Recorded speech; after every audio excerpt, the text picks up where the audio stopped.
Hello everyone. I'm Rebecca. I'm a second-year PhD student in the Genomics Disorder and Cognitive Development and 4D groups.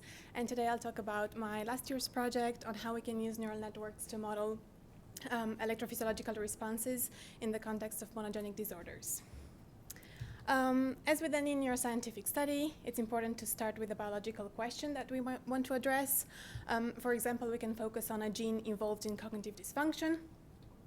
Then we can look into the literature to see what experimental studies are out there.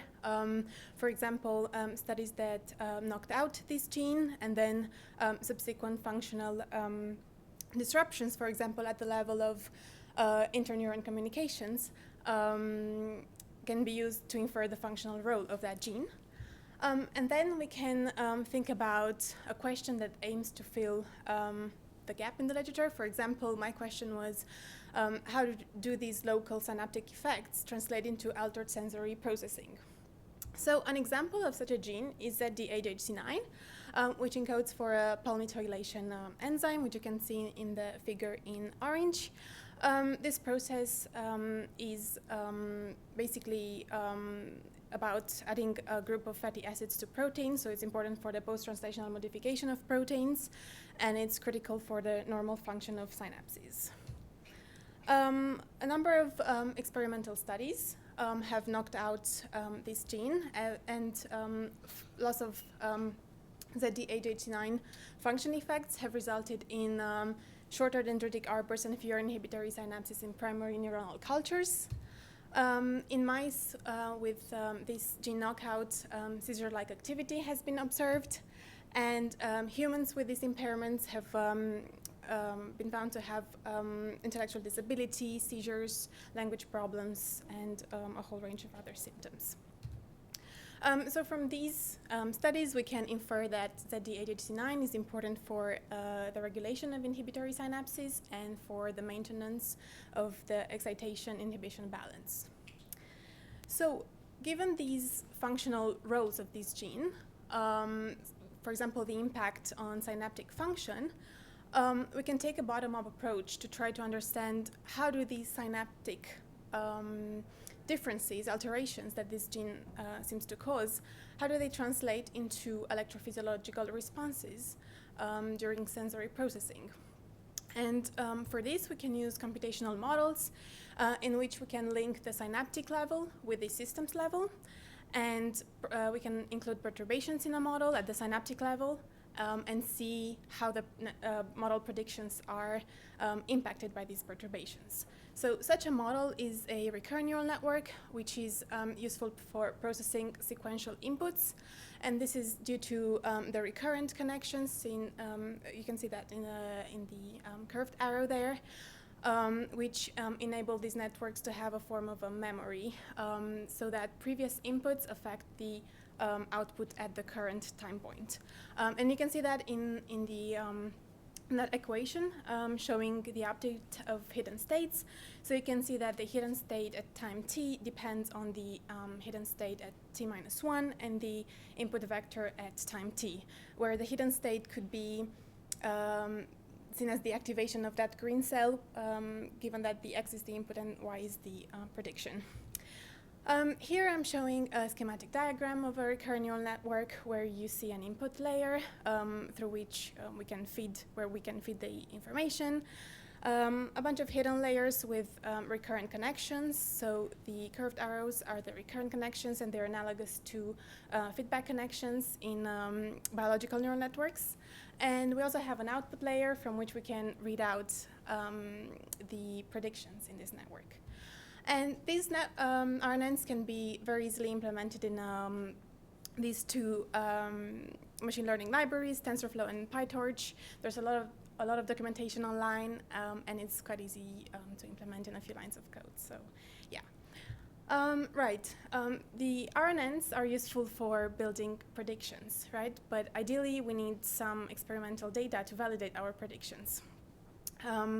So basically, in this study, we used MEG data from healthy controls and individuals with mutations in ZDHHC9.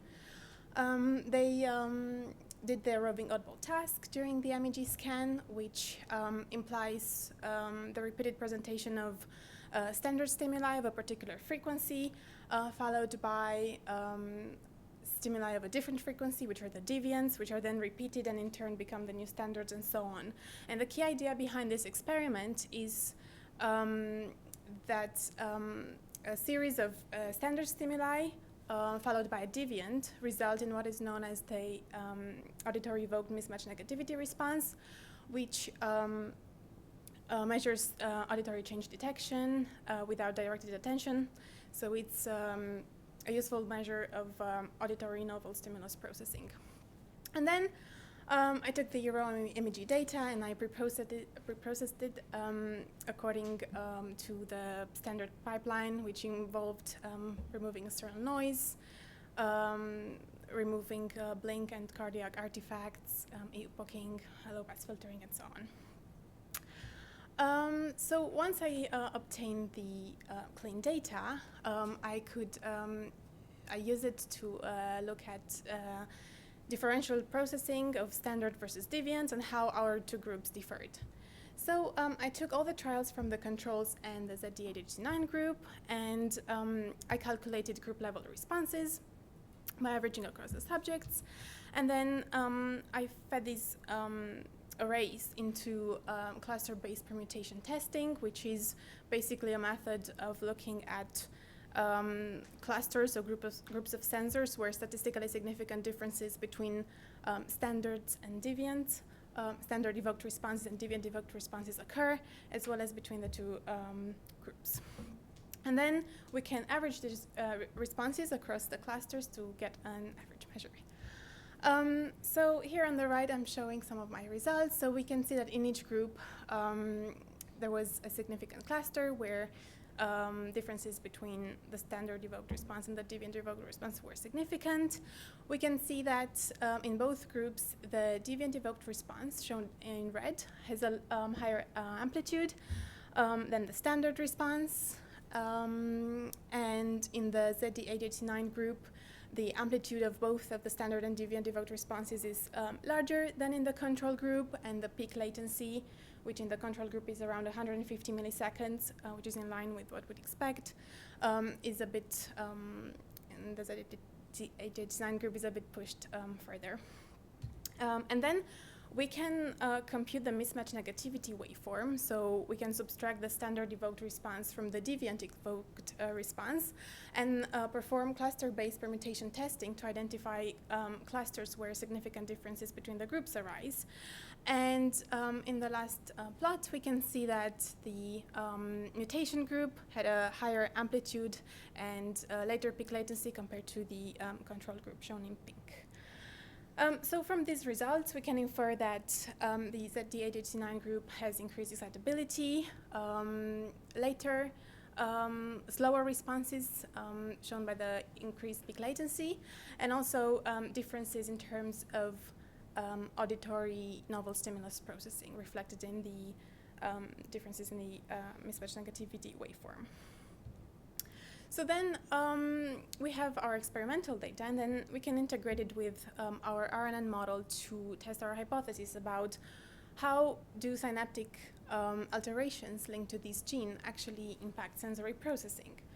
So we can train a recurrent neural network on a task that is similar to the experimental task. So here I represented the inputs as spectrograms, so we have frequency over time. If the inputs had 3 tones of the same frequency, the last one was a standard, whereas if the last tone was of a different frequency to the previous ones, it was a deviant. And then I fed this into the RNN. It had 4 hidden layers, each 64 units, so more than you can see here in this diagram. And each hidden unit had recurrent connections, so back to itself, but also connections to all the other units within a layer. And there was also an output unit from which the predictions were read. Importantly, the network was trained in a supervised fashion, meaning that labels were provided. These labels were derived from the control group averaged responses, and I also added a bit of Gaussian noise to create multiple samples for training. So the goal of this network was to, it was optimized to minimize the loss function between its predictions and these labels. And the loss function was mean squared error. Right, on the graph, on the bottom left graph, we can see how the loss function decreases with epochs during training, meaning that, showing that the RNN is learning something, and then in the last figure we can see the predictions to standard versus deviant inputs, and they look quite nice. They resemble what we saw experimentally, the deviant having a higher amplitude than the standard. Also wanted to mention that the labels were scaled for the neural network, because this is how they work. They need scale data. Then we can plot the activity through the hidden layers. So we can see how going from the first hidden layer to the latter, the activity becomes more diffuse in time. And then the output unit, which gives our predictions. You can see the predictions there. So the prediction in comparison to the model target, which is the label. And we can do the same for the deviant, and you can see that overall we see increased activation also in the hidden layers, mostly visible from the second hidden layer, and the output predictions have larger amplitude than the standards. Now that we've trained the RNN on the data from the control group, we can add our perturbations to test our hypotheses, right? Do the synaptic alterations related to these genetic mutation result in ZD889-like cortical responses?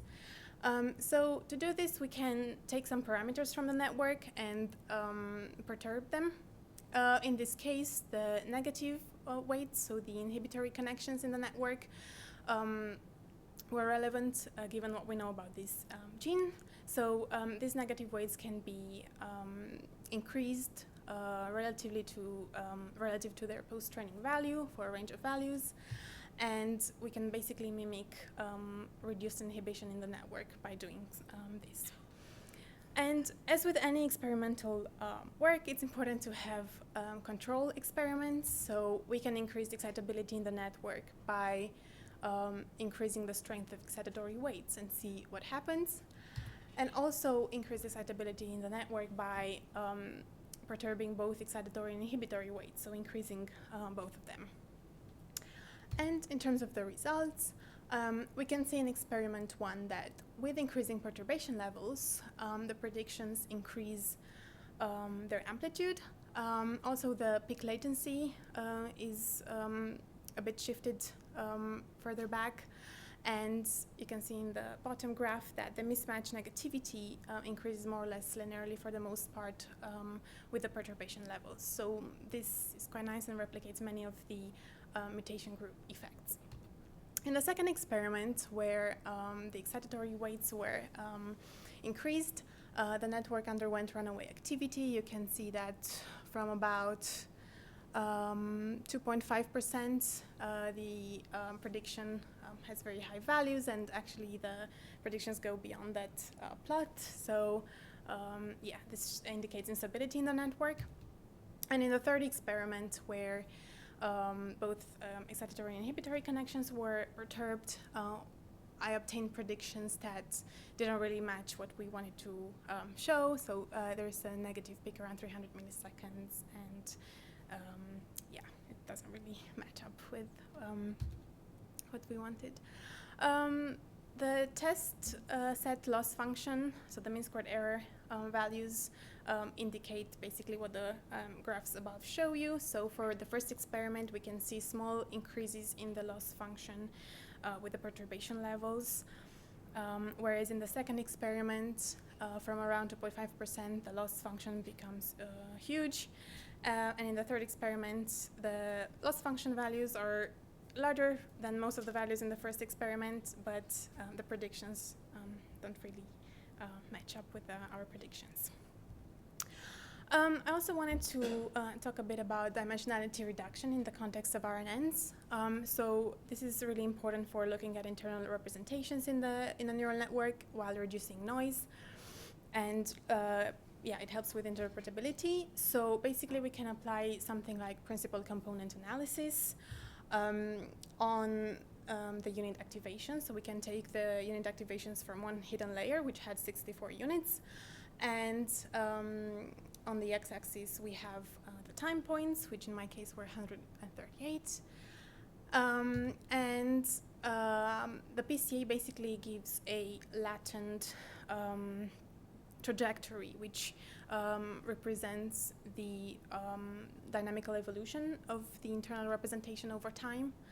And yeah, it's useful to look, for example, at things like stability. So going back to the experiments that I've talked about, we can see that across these perturbation levels, the internal representation along the first two principal components is stable, meaning that at the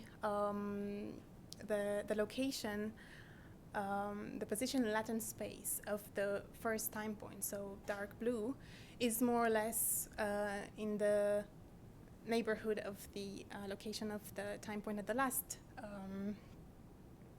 time step, so in yellow.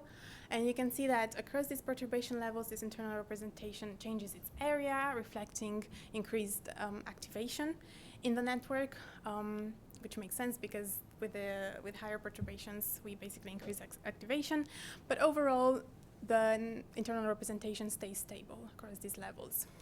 However, in the second experiment, where we increased the excitatory weights, you can see from the level of 2.5%, the fifth perturbation level, that the first time point is in a very different latent space than the last time point, and so on.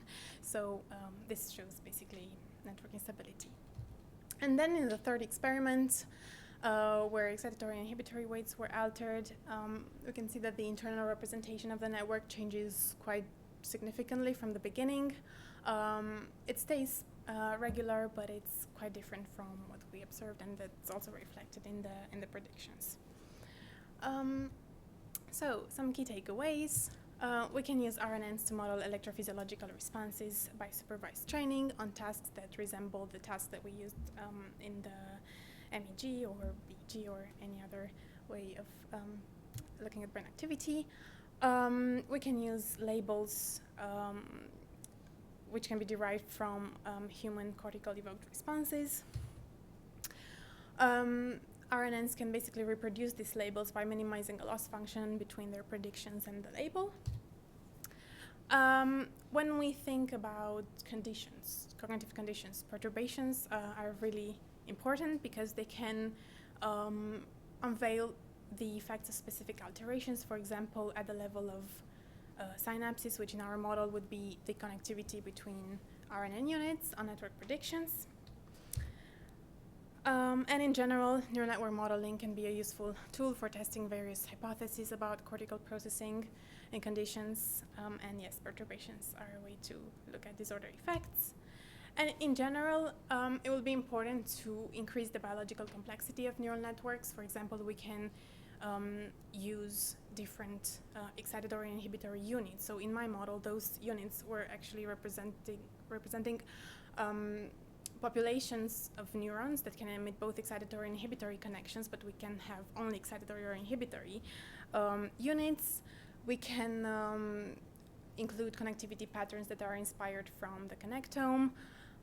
We can have local rules like spike timing dependent plasticity and so on. And it will also be important to increase the task complexity and use these more complex computational models to understand how dynamics relate to task performance. Thank you very much.